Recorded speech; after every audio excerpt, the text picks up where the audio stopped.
Hello everyone, मेरा नाम है अंकित मिश्रा और आज के इस वीडियो सेगमेंट में मैं आपसे बात करने वाला हूं प्रोकैरियोटिक सेल के बारे में। जैसा कि आप सब जानते हैं कि अभी मैंने प्रीवियस वीडियो में आपसे बात की थी यूकैरियोटिक सेल के बारे में, जिसके अंदर मैंने आपसे बात किया हुआ था कि किस तरीके का सेल का एक बेसिक इंट्रोडक्शन होता है या सेल थियरी क्या होती है। तो वहाँ पे हमने इस वीडियो को बताया हुआ है, तो आप जो है उस वीडियो को भी देख सकते हैं आई बटन पे क्लिक करके।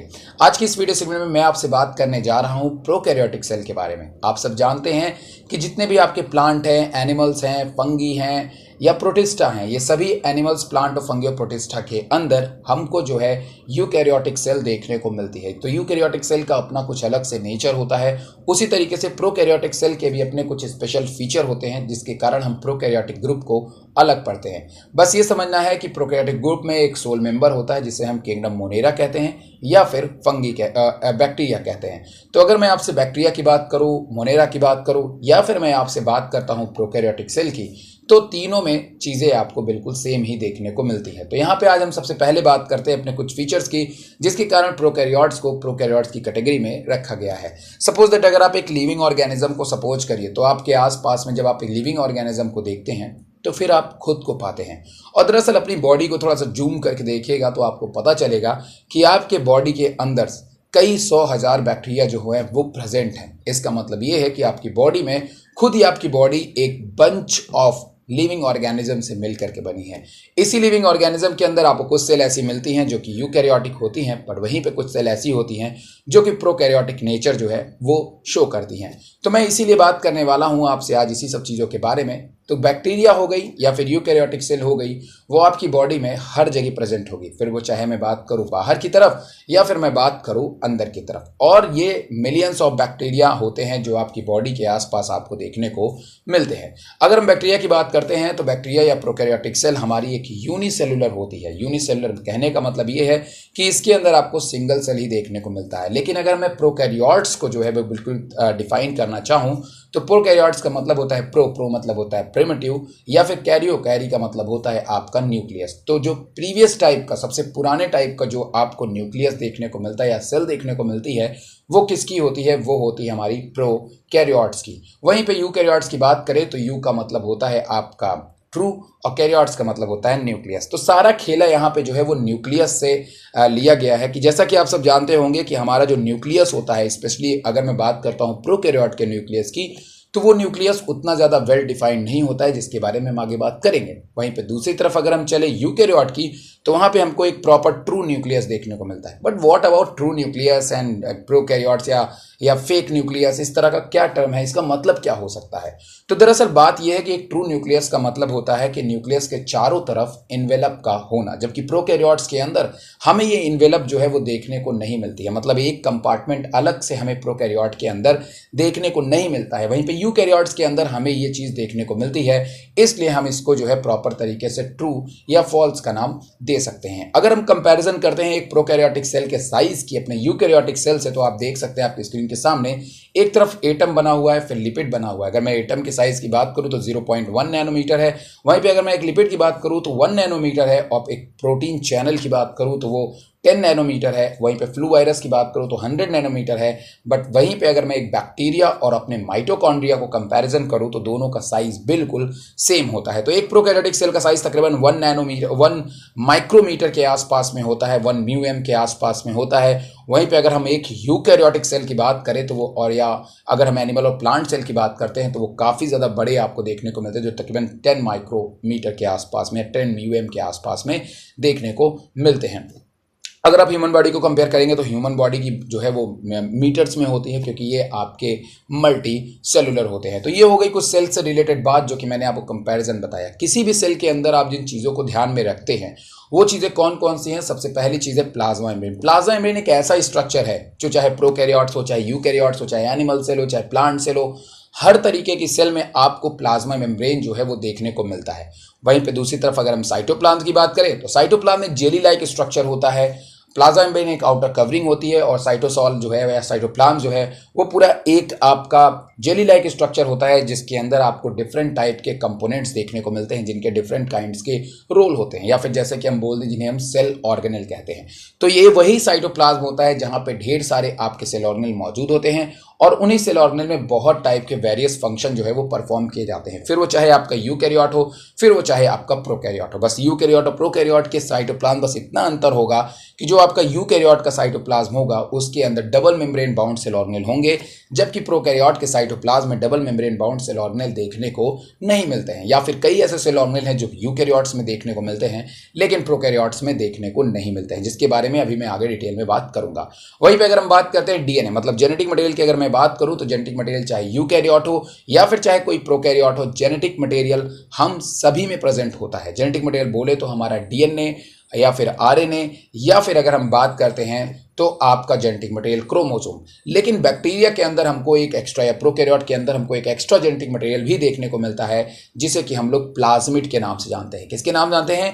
प्लाज्मिड के नाम से जानते हैं। और ये सर्कुलर टाइप का डीएनए होता है जिसके बहुत सारे वेरियस रोल होते हैं, जैसे कि बैक्टीरिया को एंटीबायोटिक रेजिस्टेंट बनाने में, मतलब बैक्टीरिया को एंटीबायोटिक से बचाने के लिए ये प्लाज्मिड के डीएनए बहुत ही ज़्यादा इंपॉर्टेंट होते हैं। उसके बाद हम आ जाते हैं राइबोसोम में। राइबोसोम आपको बैक्टीरिया और यूकैरियोट मतलब यूकैरियोट और प्रोकैरियोट्स दोनों में देखने को मिलती है। लेकिन अगर मैं यहाँ पे कंपैरिजन की बात करता हूँ प्रोकैरियोट और यूकैरियोट के बीच की, तो यहाँ पे आपको यूकैरियोट के अंदर दो तरह के राइबोसोम देखने को मिलते हैं। One is 70S ribosome and second one is 80S ribosome, जिसके बारे में राइबोसोम के बारे में मैं एक अलग से डिटेल वीडियो आपके लिए लेकर के आऊँगा, तो वहाँ पे हम इस टॉपिक को और ज़्यादा मेंशन करेंगे।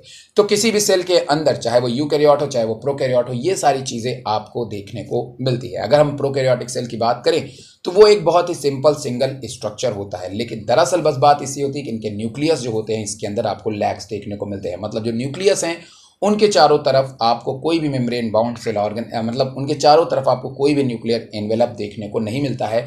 एक तरीके से जो न्यूक्लियस की एक सही डेफिनेशन होनी चाहिए वो आपको प्रोकैरियोट्स में देखने को नहीं मिलती है। इसीलिए इनके न्यूक्लियस को हम लोग न्यूक्लियस ना बोल करके न्यूक्लियोइड की टर्मिनोलॉजी से नवाजते हैं। क्या कहते हैं? न्यूक्लियोइड कहते हैं। न्यूक्लियोइड जो होता है उसके अंदर दरअसल बात ये होती है कि कोई भी न्यूक्लियर एनवेलप आपको देखने को नहीं मिलता है, मतलब जो चारों तरफ उसके न्यूक्लियर एनवेलप होता है जिसके अंदर आपके जेनेटिक मटेरियल होते हैं। जैसे अगर आप कंपैरिजन कर रहे हो, बगल में डायग्राम में आपको यूकैरियोटिक सेल दिख रही होगी, उसके अंदर आपको प्रॉपर जेनेटिक मटेरियल डीएनए या क्रोमोसोम दिखाई देगा। लेकिन प्रोकैरियोटिक सेल के अंदर ऐसा कुछ भी देखने को नहीं मिलता है। वहां पे क्रोमोसोम आपको देखने को नहीं मिल रहा है, वहां पे बंच ऑफ डीएनए के थ्रेड लाइक देखने को मिल रहा है। इसके पीछे का एक रीजन और होता है, क्योंकि प्रोकैरियोटिक सेल जो होती है वहां पे एक प्रोटीन लैक होती है जो क्रोमोसोम या क्रोमैटिन बनाने के लिए बहुत जरूरी होती है, और उस प्रोटीन का नाम है हिस्टोन प्रोटीन। क्या नाम है?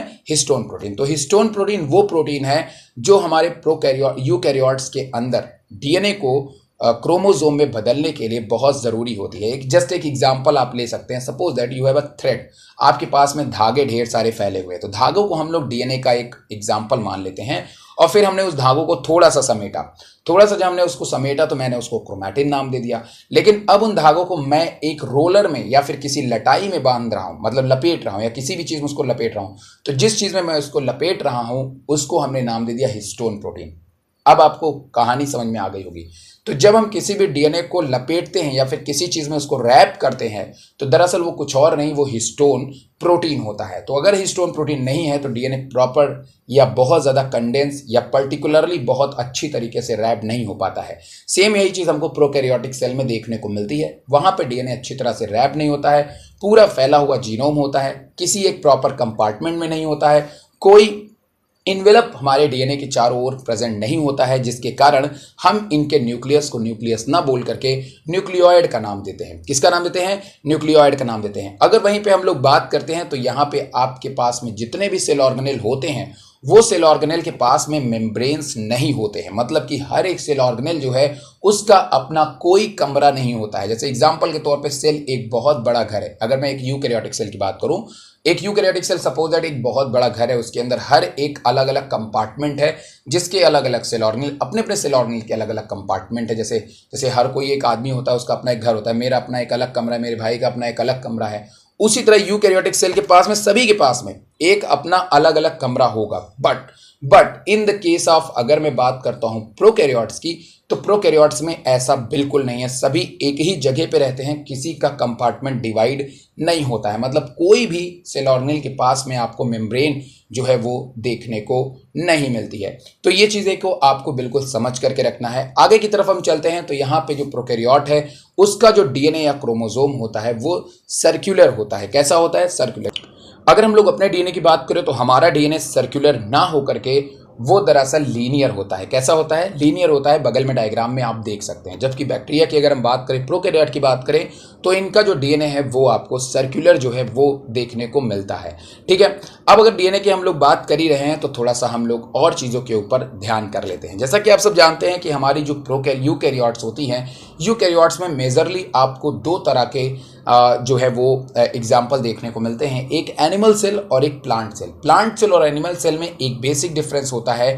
प्लांट सेल के पास में सेल वॉल होती है जो कि सेलुलोज की बनी होती है। एनिमल सेल के पास में कोई भी सेल वॉल नहीं होती, बट हम ये बोल सकते हैं कि यूकैरियोटिक सेल के पास में सेल वॉल प्रेजेंट होती है। But what about cell wall, मतलब क्या डिफरेंस है कि जो यूकैरियोट और प्रोकैरियोट्स के सेल वॉल में, आइए जानते हैं बेसिक डिफरेंसेस क्या हैं। इसको समझना बहुत ज़रूरी है।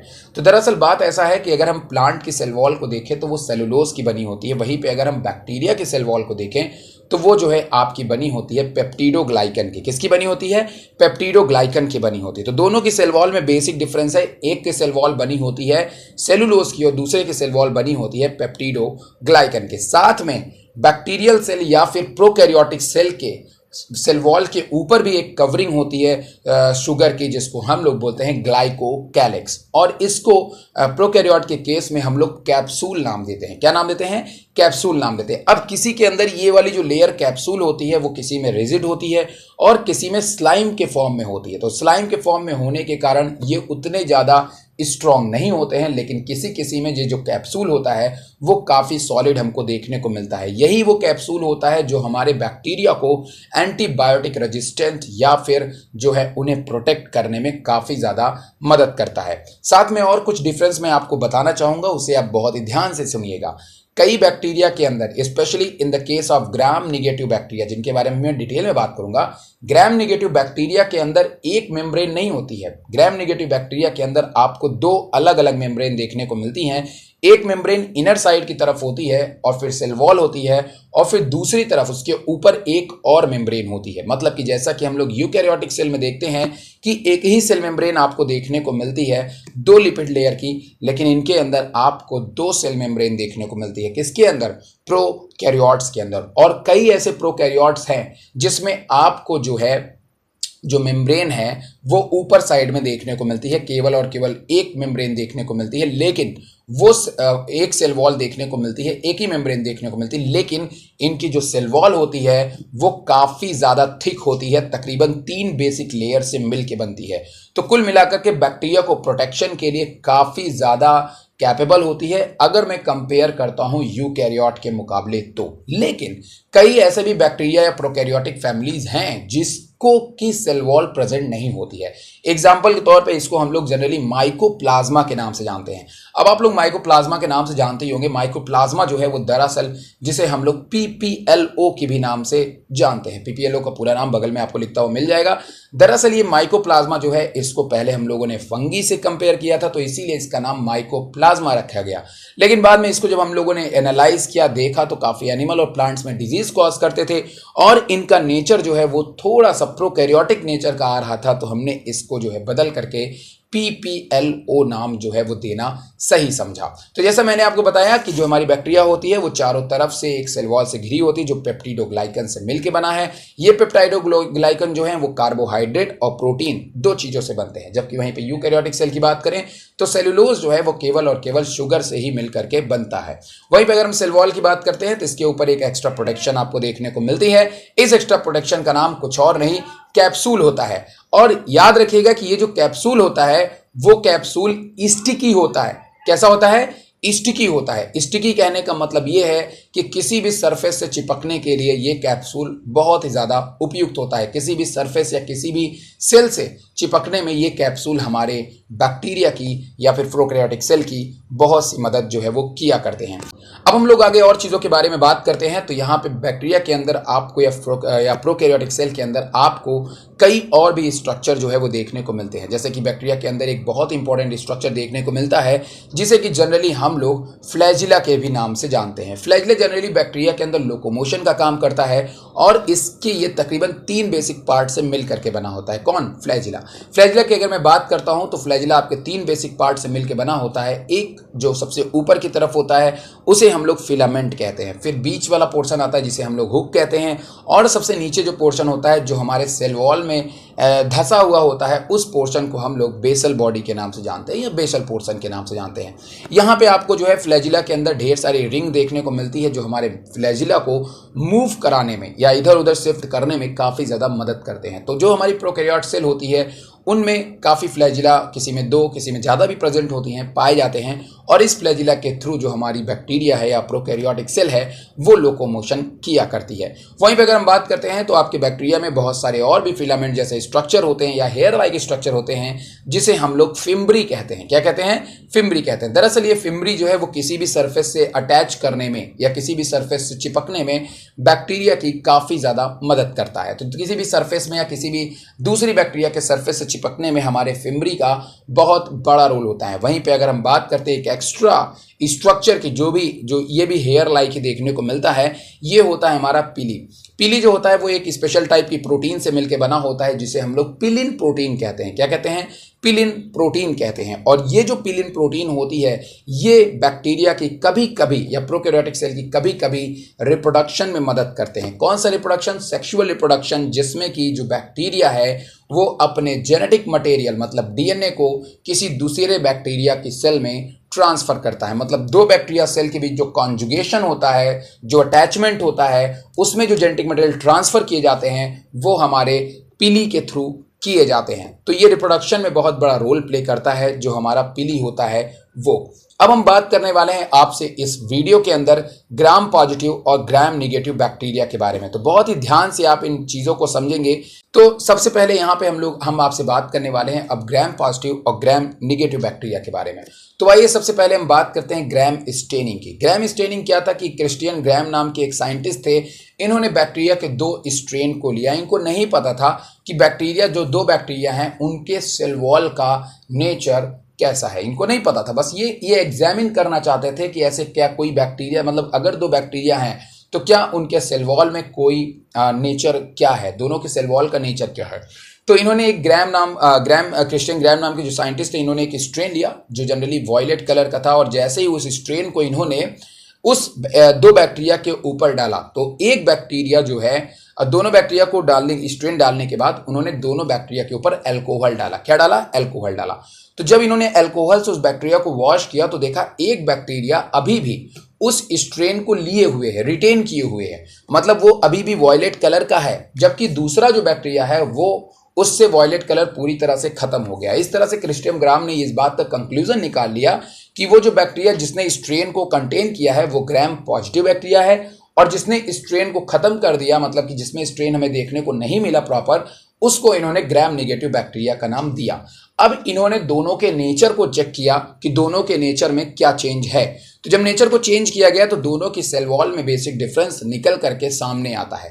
जो हमारा ग्राम पॉजिटिव बैक्टीरिया है, अब हम जानेंगे कि दोनों में कौन कौन सी ऐसी चीज है जो दोनों चीजों में हमें अलग अलग देखने को मिलती है। तो दरअसल वहां पे हमें जो दोनों में डिफरेंस देखने को मिलता है ग्राम पॉजिटिव और ग्राम निगेटिव बैक्टीरिया के अंदर, हमें दोनों के सेल वॉल में काफी हद तक डिफरेंस देखने को मिलता है। अगर हम बात करते हैं ग्राम पॉजिटिव बैक्टीरिया की, तो यहाँ पे सेल मेम्ब्रेन जो होती है वो एक ही होती है, सेल मेम्ब्रेन एक ही होती है, और इसमें टिकोइक एसिड मौजूद होता है। क्या मौजूद होता है? इनकी वॉल के पास में टिकोइक एसिड मौजूद होता है, और जो हमारा सेल वॉल होता है वो यहाँ पे आपको 3 से 5 लेयर की देखने को मिल सकती है। किसमें? ग्राम पॉजिटिव बैक्टीरिया के अंदर। वहीं पे जब इन्होंने एग्जामिन किया ग्राम निगेटिव बैक्टीरिया की, तो ग्राम निगेटिव बैक्टीरिया जो थे वहां पे आपको सेल वॉल तो एक ही लेयर देखने को मिलती है, लेकिन वहां पे जो आपको मेम्ब्रेन है वो आपको तकरीबन 2 लेयर की देखने को मिली।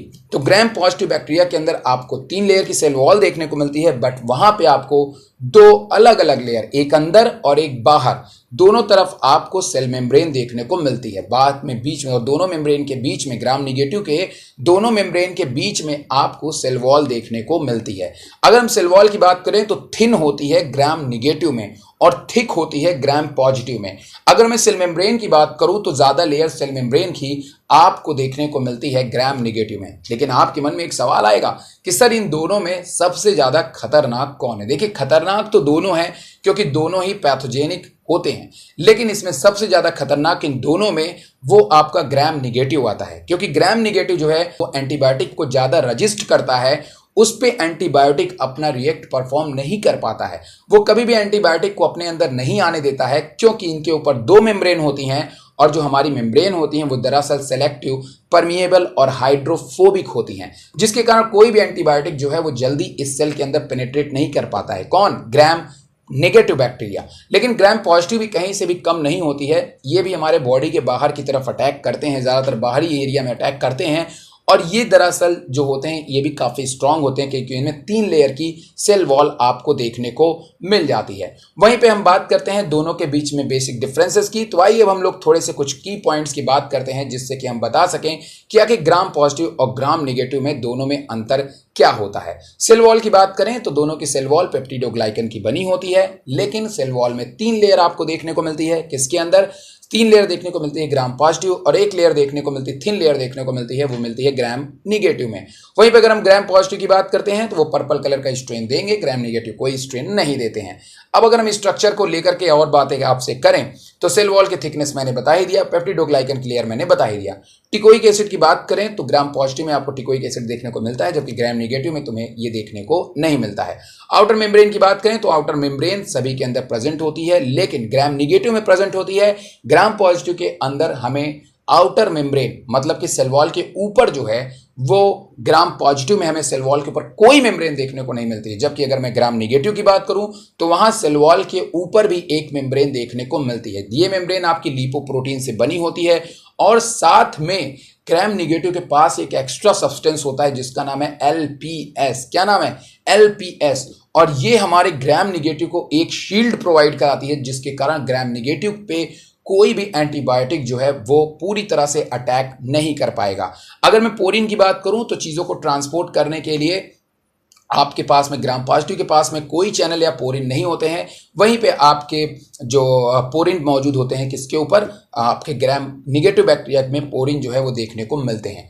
अब एक बहुत ही बेसिक स्ट्रक्चर की मैं बात करूंगा और बहुत इंपॉर्टेंट स्ट्रक्चर की हम बात करेंगे जिसका नाम है मीसोसोम। मीसोसोम की अगर मैं बात करता हूं, मीसोसोम की अगर मैं बात करूं तो मीसोसोम बैक्टीरिया का एक बहुत ही बड़ा स्ट्रक्चर माना जाता है। जैसा कि मैंने आपको कहा कि बैक्टीरिया के अंदर किसी भी तरह का सेलुलर ऑर्गेनेल जो हम लोग डबल लेयर वाला देखते हैं, जैसे माइटोकॉन्ड्रिया, क्लोरोप्लास्ट या अलग अलग type, endoplasmic reticulum, Golgi body, ये सारे सेल ऑर्गेनेल हमारे बैक्टीरिया के अंदर एग्जिस्ट नहीं करते हैं या हमारे प्रोकैरियोटिक सेल में एग्जिस्ट नहीं करते हैं। तो फिर इनका फंक्शन कैसे ऑपरेट होता है? फिर ये फंक्शन कैसे परफॉर्म करते हैं? फिर इनके अंदर एनर्जी कौन बनाता है? फिर इनके डीएनए को रेप्लिकेट कौन करता है? तो दरअसल वो करने के लिए बैक्टीरिया के अंदर एक ही स्ट्रक्चर काफी है और उस स्ट्रक्चर का नाम है मीसोसोम। मीसोसोम एक ऐसा स्ट्रक्चर है जो कि प्लाज्मा मेम्ब्रेन के अंदर की तरफ कॉन्वुलेट करने से बनता है। मतलब प्लाज्मा मेम्ब्रेन अंदर की तरफ जो है वो मूव कर जाती है और मूव करके एक स्ट्रक्चर बनाती है जिसे कि हम लोग बोलते हैं मीसोसोम।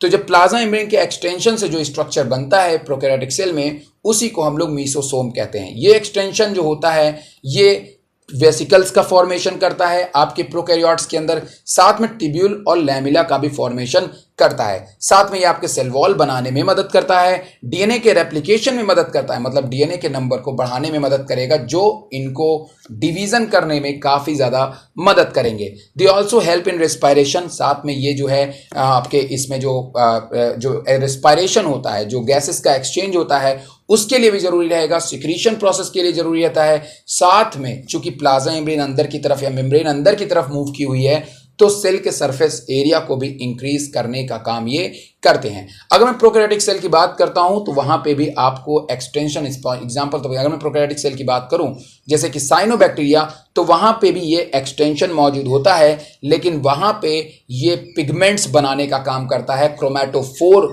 बनाने का काम करता है। जैसा कि आप सब जानते हो साइनोबैक्टीरिया जो है वो एक ब्लू ग्रीन एल्गी है और उसके अंदर हमें दो पिगमेंट देखने को मिलता है, एक ब्लू और एक ग्रीन। मीसोसोम के बस बारे में ज़्यादा डिटेल है नहीं, मैंने देखने की कोशिश भी की थी विकिपीडिया के ऊपर, तो बहुत सारी डिटेल हमें और ज़्यादा देखने को नहीं मिली, और जो डिटेल भी थी भी वो बहुत हायर क्लासेस की डिटेल थी, उसका अभी आपको नीट के अंदर कोई काम नहीं है। बाकी मैंने आपको बैक्टीरिया के बारे में, उसकी सेल वगैरह के बारे में बाकी चीज़ें तो बता ही दी। चलते चलते मैं ग्राम पॉजिटिव ग्राम निगेटिव के बीच में थोड़े से और भी आपको डिफरेंसेस बताना चाहूँगा। अगर मैं ग्राम पॉजिटिव की बात करूँ तो इसमें कोकाई होते हैं, स्पोर का फॉर्मेशन होता है, लेकिन हमें ग्राम निगेटिव बैक्टीरिया के अंदर ऐसा कुछ भी देखने को नहीं मिलता, स्पोर का फॉर्मेशन देखने को नहीं मिलता। फ्लैजिला की बात करूं तो यहां पे आपको फ्लैजिला की अगर मैं बात करता हूं तो ग्राम पॉजिटिव में आपको 2 रिंग देखने को मिलती है, जबकि ग्राम निगेटिव में आपको 4 रिंग फ्लैजिला के अंदर देखने को मिलती है। लिपिड की बात करूं तो लिपिड जो होता है वो आपके ग्राम पॉजिटिव वाले में बहुत कम होता है, जबकि जैसा कि मैंने कहा कि लिपिड का कंटेंट जो है वो ग्राम निगेटिव में बहुत ज़्यादा होता है, क्योंकि वहाँ पे लिपोप्रोटीन वगैरह होती है। लिपोपॉलीसैकेराइड एब्सेंट होता है ग्राम पॉजिटिव में, जबकि वहीं पर प्रेजेंट होता है ग्राम निगेटिव में। टॉक्सिन की बात करूँ तो एक्सोटॉक्सिन रिलीज करते हैं ग्राम पॉजिटिव, लेकिन दोनों एक्सो और एंडोटॉक्सिन दोनों रिलीज करता है ग्राम निगेटिव, इसीलिए ग्राम निगेटिव ज्यादा डेंजरस बन जाता है। अगर मैं बात करता हूं आपके किसकी एंटीबायोटिक की, तो एंटीबायोटिक से सबसे ज्यादा जल्दी जो अफेक्ट होता है वो होता है ग्राम पॉजिटिव, लेकिन अगर उससे सबसे ज्यादा लड़ता है तो वो होता है ग्राम निगेटिव। एग्जाम्पल की बात करते हैं तो एग्जाम्पल में ग्राम पॉजिटिव बैक्टीरिया जैसे कि आपके स्ट्रेप्टोकॉकस हो गए, स्टेफाइलोकॉकस, लेकिन अगर मैं बात करता हूँ ग्राम निगेटिव बैक्टीरिया के अंदर तो इसके अंदर आते हैं इसिचीरिया कोलाई और सैल्मोनेला टाइफी। और आपको पता है सैल्मोनेला टाइफी जो है वो हमारे अंदर जो है वो टाइफाइड को कॉज करता है। हाँ, तो जाते जाते मैं आपको एक बात और बताता चलूँ कि हमारा जो बैक्टीरिया होता है उसके अंदर एक एक्स्ट्रा जेनेटिक मटेरियल होता है जिसे हम लोग प्लाज्मिड कहते हैं। जैसा कि मैंने कहा मैं आपको प्लाज्मिड के बारे में ज़रूर बताऊंगा। ये प्लाज्मिड दरअसल सर्कुलर होता है और आगे जब आप पढ़ेंगे क्लास 12th के अंदर तो आपको प्लाज्मिड के रोल पता चलेंगे, बहुत ज़रूरी। दरअसल प्लाज्मिड वो स्ट्रक्चर होता है जो बैक्टीरिया के अंदर एक एक्स्ट्रा जेनेटिक मटेरियल होता है और इसका काम होता है हमारे बैक्टीरिया को डिजीज रेजिस्टेंट या फिर एंटीबायोटिक रेजिस्टेंट बनाना, जिसका कि हम लोग बायोटेक्नोलॉजी में आज बहुत सारा यूज़ भी कर रहे हैं। बाकी मेसोसोम के बारे में मैंने आपको बता ही दिया। अगर मैं बात करता हूँ राइबोसोम की, उसके बारे में भी मैंने आपको बता दिया। बैक्टीरिया के अंदर एक और स्ट्रक्चर है, जाते जाते वो भी मेंशन कर देता हूँ। बैक्टीरिया जैसे एग्जाम्पल के तौर पे अगर मैं राइबोसोम की बात करूँ, बैक्टीरिया में अगर मैं राइबोसोम की बात या यूकैरियोट में राइबोसोम की बात करूँ तो राइबोसोम जो है वो हमारे टीआरएनए के साथ में मिल करके अमीनो एसिड की मदद से प्रोटीन बनाता है, ठीक। लेकिन यहाँ पे एक राइबोसोम एक टाइम पे एक बड़ा सा प्रोटीन बनाता है, मतलब एक ही राइबोसोम प्रोटीन बनाता है पूरी की पूरी आपके यूकैरियोटिक सेल में। लेकिन अगर मैं कंपेयर करूं आपके प्रोकैरियोटिक सेल में, तो प्रोकैरियोटिक सेल में प्रोटीन बनाने के लिए ढेरों सारे राइबोसोम आकर के एक ही प्रोटीन बनाते हैं एक ही टाइम पे, जिससे प्रोकैरियोटिक की जो प्रोटीन है वो जल्दी बन जाती है किसके मुकाबले, यूकैरियोटिक के मुकाबले। तो जब कई राइबोसोम मिल करके एक ही प्रोटीन बनाते हैं तो इसे हम लोग पॉलीराइबोसोम या पॉलीसोम के नाम से जानते हैं। बैक्टीरिया सेल में एक और बहुत इंपॉर्टेंट फैक्टर होता है जिसका नाम है इंक्लूजन बॉडी। इंक्लूजन बॉडी जो होता है वो हमारे बैक्टीरिया सेल के रिजर्व फूड मटेरियल या रिजर्व मटेरियल को स्टोर करने के काम में आता है। ये generally these are not bound, इसमें ये जो इंक्लूजन बॉडी होता है इसमें आपको कोई भी मेम्ब्रेन जो है वो देखने को नहीं मिलती है। ये बिल्कुल साइटोप्लाज्म में फ्री फॉर्म में जो है वो फैले हुए रहते हैं। इसमें आपके आते हैं phosphate granules, cyanophycean granules, glycogen granules, जो कि स्टोर्ड रिजर्व। कहने का मतलब यह है कि अगर बैक्टीरिया को किसी वेरियस कंडीशन में फूड वगैरह प्रोवाइड नहीं होती है तो ये रिजर्व फूड वगैरह जो है ये प्रोवाइड कराते हैं हमारे बैक्टीरियल सेल को। होपफुली आपको ये वीडियो पसंद आया होगा। पसंद आया तो वीडियो को लाइक करिएगा, चैनल को सब्सक्राइब कर लीजिए और बैक्टीरिया के ऐसे इन्फॉर्मेटिव वीडियो से, जैसे बैक्टीरिया का आपने जाना वैसे और भी इन्फॉर्मेटिव वीडियो को जानने के लिए आप चैनल को सब्सक्राइब कर लीजिए। और अगर आप ऐसे स्टडी मटेरियल को एग्जामिन करना चाहते हैं तो जैसा कि मैंने आपको बताया कि 11th का सिलेबस बहुत ज़्यादा ब्रॉड होता है, इसको ख़त्म करना एक टीचर के लिए भी बहुत बड़ा सरदर्द होता है। तो अगर आप एक टीचर हैं या फिर अगर आप एक बच्चे भी हैं तो मैं आप सभी के लिए लेकर के आया हूँ एक स्टैंडर्ड स्टडी मटेरियल जो कि पूरी तरीके से कलर्ड है। आप उस स्टडी मटेरियल को जरूर परचेस करिए और स्टडी मटेरियल को परचेस करने के लिए आपको कुछ नहीं करना है, बस आपको जाना है मीशो या फिर अमेजोन के ऊपर, आपको टाइप करना है वेदांत हैंडबुक बायोलॉजी और आपके सामने वो स्टडी मटेरियल आ जाएगा। इसके अंदर आपको फुली कलरफुल मटेरियल मिलते हैं, साथ में आपको जो है 2000 प्लस क्वेश्चंस विद सॉल्यूशन देखने को मिलते हैं जो आपकी तैयारी को और ज़्यादा ज़बरदस्त बनाएंगे। होपफुली आपको वीडियो पसंद आया तो वीडियो को लाइक करिएगा, चैनल को सब्सक्राइब कर लीजिए और लोगों तक शेयर करिए। Thank you very much.